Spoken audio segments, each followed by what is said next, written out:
2018 সালের একাদশ জাতীয় সংসদ নির্বাচনে সিলেটের বালাগঞ্জে ছাত্রদল নেতাকে হত্যা মামলার প্রধান আসামি আওয়ামী লীগ নেতা আমির হোসেন নুরুকে আদালতে বেধড়ক পিটিয়েছে বিক্ষুব্ধরা।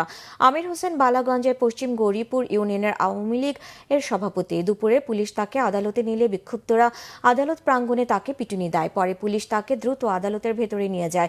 2018 সালের 30 ডিসেম্বর জাতীয় সংসদ নির্বাচনের দিন বালাগঞ্জের 136 নং আজিজপুর সরকারি প্রাথমিক বিদ্যালয় কেন্দ্র দখল করে ব্যালট বাক্স ছিনতাইয়ের সময় গোলাগুলি হয়।